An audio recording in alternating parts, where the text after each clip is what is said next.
Assalamualaikum warahmatullahi wabarakatuh. Di sini kami, Mary Intan Permata, Vira Ayu Santi, dan Selvi Aprilia Putri akan membahas mengenai tata cara pengisian SPT 1770SS, SPT 1770S, dan SPT 1770.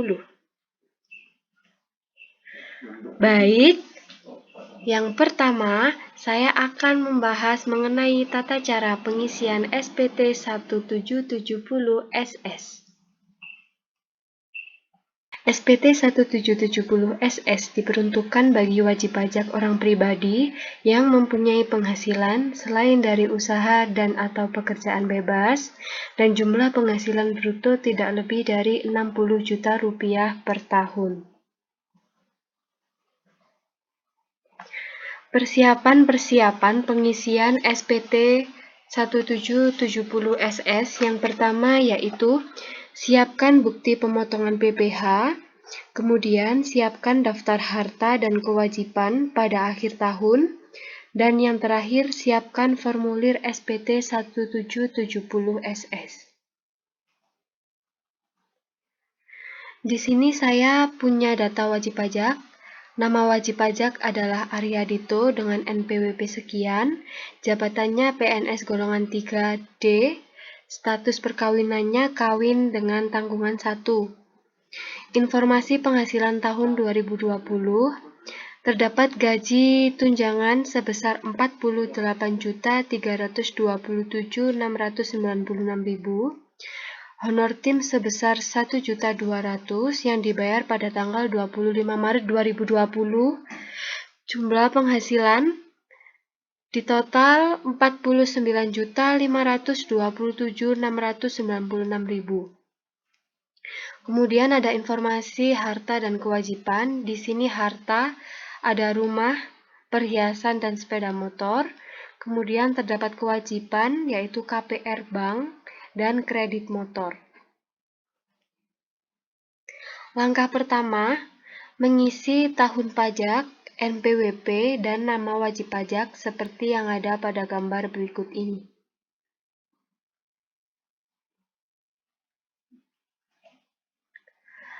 Langkah kedua yaitu pengisian pada kolom A, yaitu pajak penghasilan.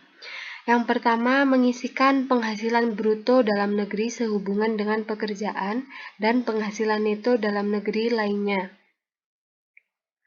Kemudian dikurangkan, diisi jumlah pengurangan dari formulir 1721A1 angka 13 atau 1721A2 angka 13.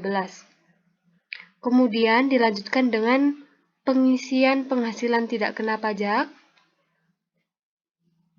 Kemudian pengisian penghasilan kena pajak dan dilanjutkan dengan pajak penghasilan terutang. Di sini pajak penghasilan terutang sebesar 129.950 yang telah dipotong oleh pihak lain, yaitu kantor dari Bapak Aryadito. Kemudian langkah ketiga yaitu pengisian kolom B, penghasilan yang dikenakan PPh final dan yang dikecualikan dari objek pajak, terdiri dari dasar pengenaan pajak atau penghasilan bruto pajak penghasilan final, pajak penghasilan final terutang, dan penghasilan yang dikecualikan dari objek pajak. Kemudian langkah keempat, pengisian kolom C, yaitu daftar harta dan kewajiban. Di sini terdapat jumlah keseluruhan harta yang dimiliki pada akhir tahun pajak dan jumlah keseluruhan kewajiban atau utang pada akhir tahun pajak. Di sini jumlah keseluruhan harta sebesar 47.750.000. Kemudian jumlah kewajibannya ada 52.500.000. Yang terakhir yaitu mengisi kolom pernyataan dengan membubuhkan tanda tangan.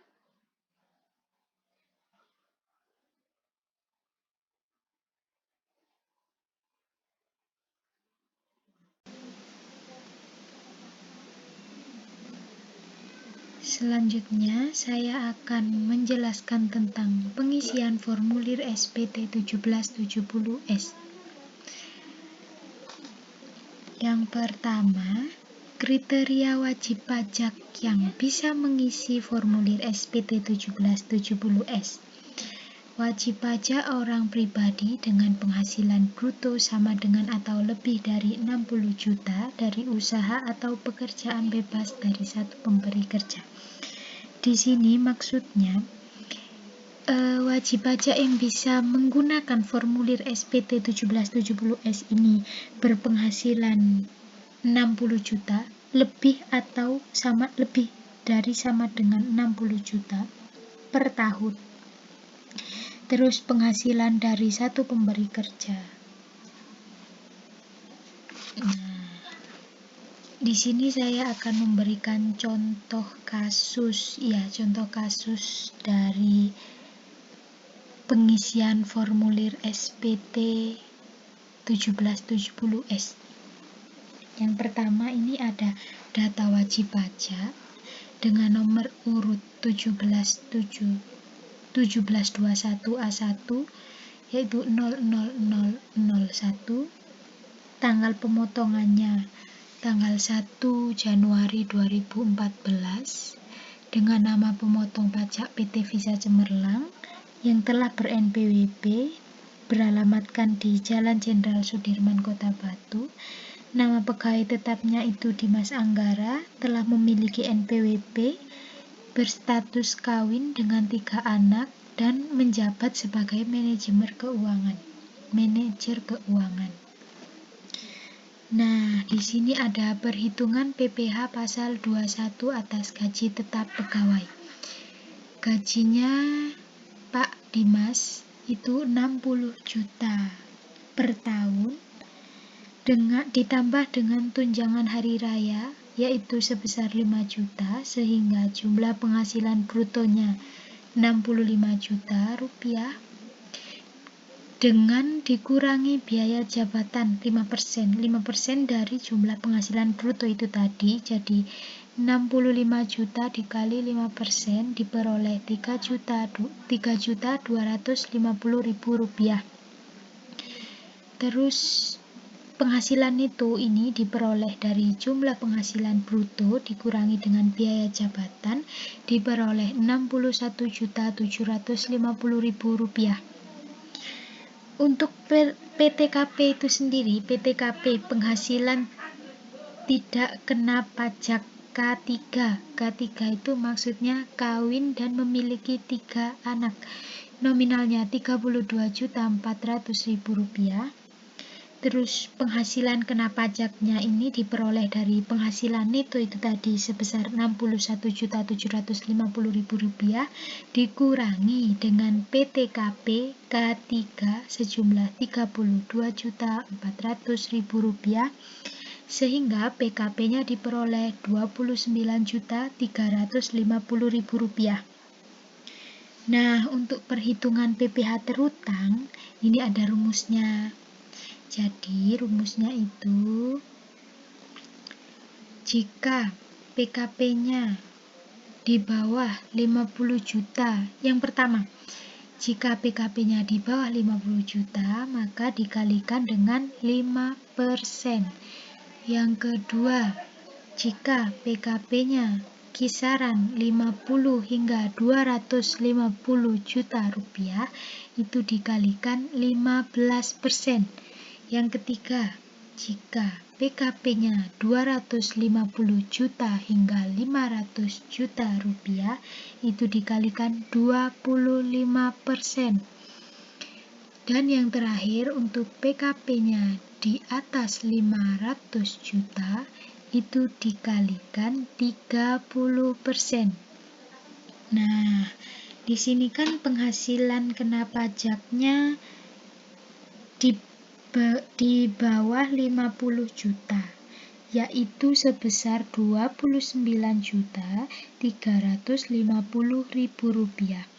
Nah, kalau kan tadi rumusnya kalau di bawah 50 juta, jadi dikalikan dengan 5%. Ya, benar 5%. Jadi diperoleh PPh terhutangnya itu 1.467.500 rupiah. Selanjutnya ini ada data harga dan hutang yang dimiliki Bapak Dimas Anggara, yaitu yang pertama jenis harta Honda Beat dengan kode harta 042 tahun perolehan 2003 dengan harga perolehan Rp11.350.000. Terus jenis harta yang kedua yaitu Suzuki Swift dengan kode harta 043 tahun perolehan 2008 dengan harga perolehan Rp133 juta. Terus yang ketiga jenis hartanya itu rumah dengan kode harta 061 tahun perolehan 2007 dan harga perolehan Rp105 juta. Kemudian beliau juga memiliki data hutang per 31 Desember 2014 di Bank BTN Cabang Kota Batu dengan tahun pinjaman 2007 sejumlah Rp50.127.063. Nah, ini ada identitas pemotongnya, Bapak Nizar Yulianto. Terus selanjutnya ada data keluarganya. Beliau kan tadi memiliki 3 anak dan 1 istri. Nah, di sini istrinya tidak bekerja. Nah, ini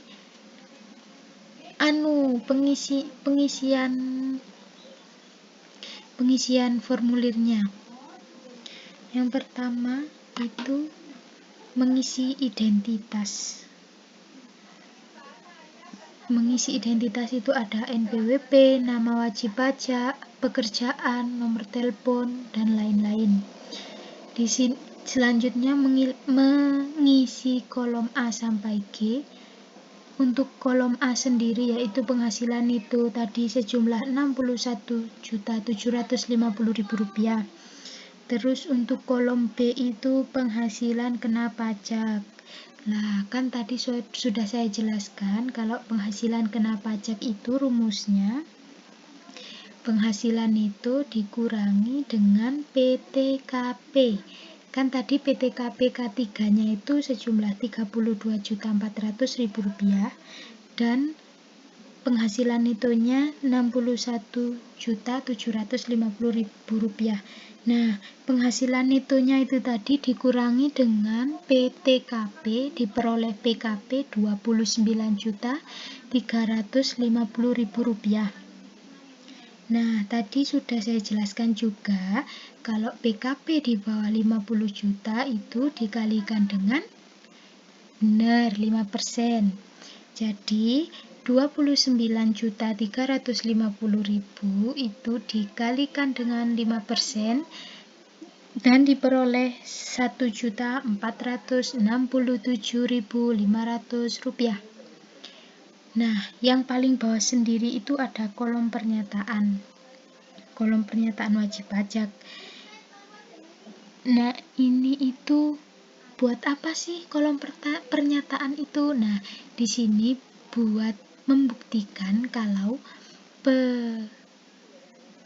wajib pajak ini mengisi formulirnya dengan benar adanya. Jadi tidak mengada-ada supaya dikecil-kecilkan penghasilannya dari kenyataannya supaya pemotongan pajaknya lebih kecil. Nah, itu fungsinya surat pernyataan buat itu. Jadi nanti misalnya pertanggungjawabannya sama siapa gitu. Nah, selanjutnya ini mengisi lampiran 1, yaitu mengisi lampiran 1 bagian A, bagian B, dan bagian C. Untuk kasus ini tidak mengisi bagian A dan bagian B. Terus jadi yang diisi itu bagian C, yaitu daftar pemotong atau pemungut PPh oleh pihak lain dan PPh yang ditanggung pemerintah. Di sini nama pemotongnya itu PT Visa Cemerlang sejumlah Rp1.400.000 Rp67.500. Kemudian selanjutnya ini mengisi lampiran yang kedua. Yang kedua itu ada bagian A, bagian B, bagian C, dan bagian D. Untuk bagian A ini penghasilan yang dikenakan PPh final dan bersifat final. Di sini dalam kasus ini tidak mengisi bagian A. Terus untuk bagian B yaitu kolom harta pada akhir tahun dengan nama harta Honda Beat sejumlah Rp11.350.000, Suzuki Swift dengan harga perolehan Rp133 juta, dan rumah seharga Rp105 juta, sehingga jumlah bagian B Rp249.350.000. Kemudian untuk bagian C itu kolom kewajiban pada akhir tahun. Itu nama pemberi pinjamannya Bank BTN Cabang Batu dengan jumlah Rp50.127.063. Untuk bagian D itu ada kolom daftar susunan anggota keluarga. Ini nama istri dan ketiga anaknya tadi. Nah, yang terakhir ini mengisi bukti pemotongan PPh pasal 21. Yang pertama itu NPWP pemotong dan nama pemotongnya tadi, yaitu PT Visa Cemerlang. Kemudian untuk bagian A itu pengisian identitas penerima penghasilan yang dipotong, yaitu Bapak Dimas Anggara tadi, dengan status kawin memiliki 3 anak sebagai manajer keuangan, beralamatkan di Jalan Cemara Rentes nomor 4 Kota Batu dengan jenis kelamin laki-laki. Terus untuk kolom B itu rincian penghasilan dan penghitungan PPh pasal 21. Terus untuk bagian C, kolom C ini adalah identitas pemotong. Sekian penjelasan untuk pengisian SPT 1770S. Terima kasih. Berikutnya adalah tata cara pengisian SPT 1770. Formulir SPT 1770 adalah formulir yang diperuntukkan bagi wajib pajak atau WP yang memiliki penghasilan dari salah satu pekerjaan seperti pekerjaan bebas dan lain-lain. Dokumen yang harus disiapkan untuk mengisi SPT 1770 yaitu yang pertama, bukti potong PPh jika ada, yang kedua, kartu keluarga, yang ketiga, daftar harta, yang keempat, daftar utang, yang kelima, catatan omset per bulan, dan yang keenam, bukti penyetoran PPh final.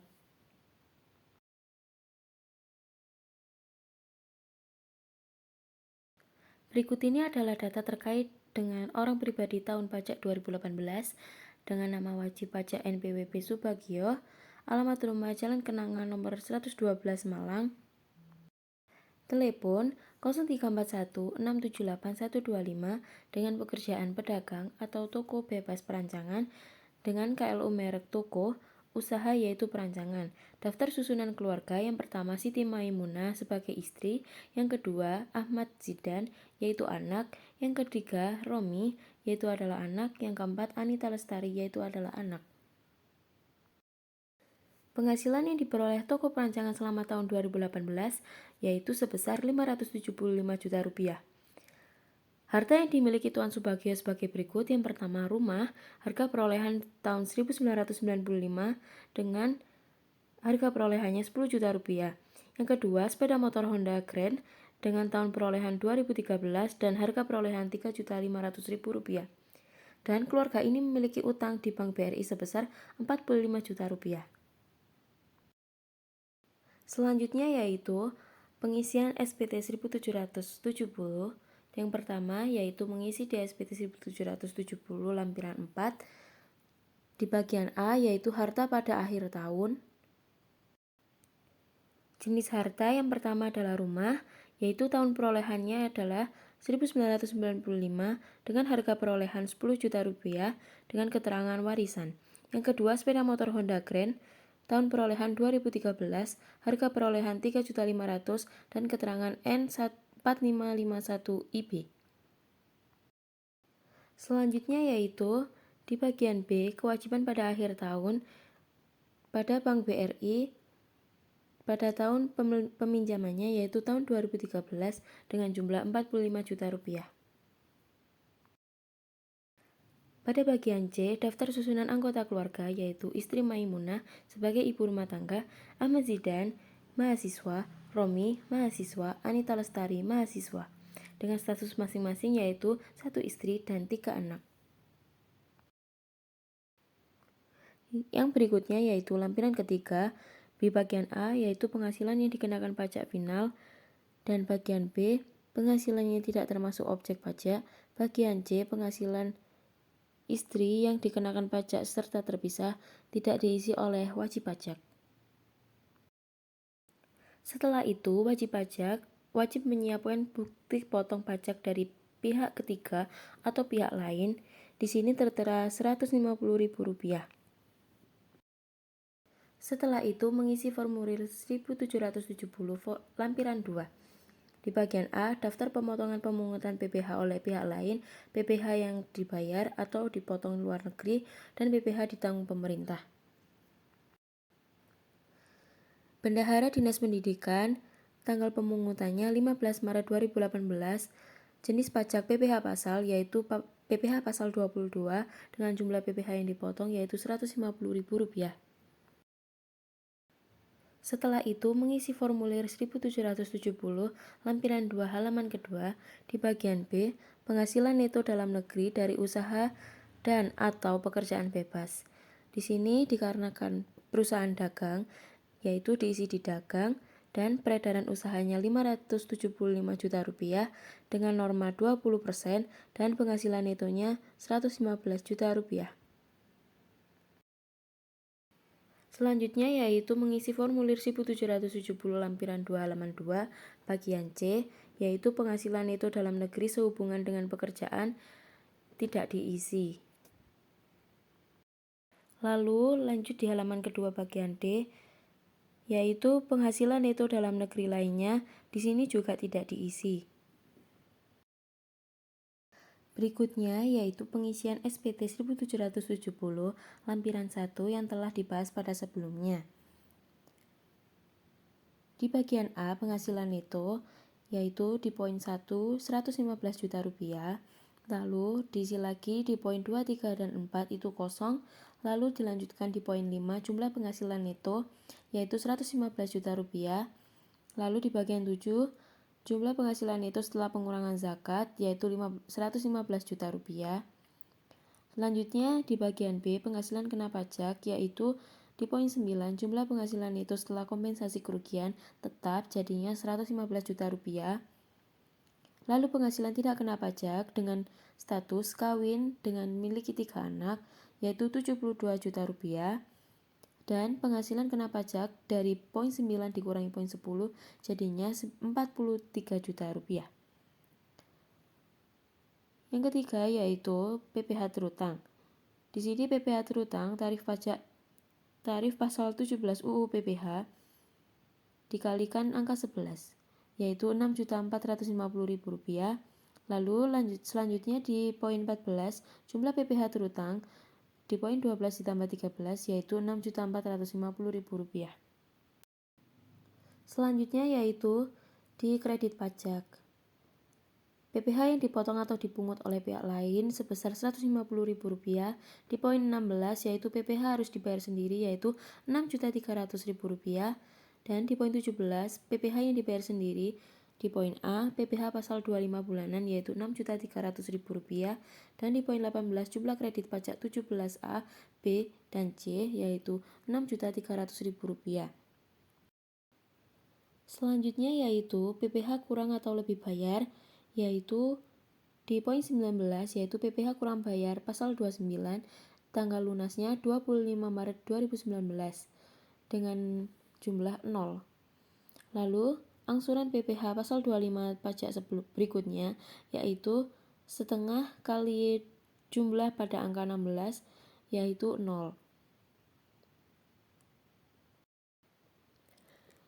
Di lampiran yaitu SSP lembar ketiga PPh pasal 29 neraca dan laporan laba rugi atau rekapitulasi bulanan peredaran bruto dan atau penghasilan lain dan biaya, lalu bukti pemotongan pemungutan oleh pihak lain atau ditanggung pemerintah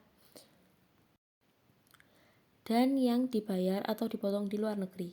Selanjutnya yaitu pernyataan diisi wajib pajak, nama lengkap, NPWP, serta tanda tangan. Dan yang terakhir yaitu wajib pajak menyetorkan PPh kurang bayar dan PPh kurang bayar ini dikirim melalui kantor pos atau bank yang ditunjuk. Di sini tertera nominal Rp6.300.000. Sekian presentasi dari kelompok kami ucapkan terima kasih sebanyak-banyaknya dan kami memohon maaf apabila ada salah kata. Wassalamualaikum warahmatullahi wabarakatuh.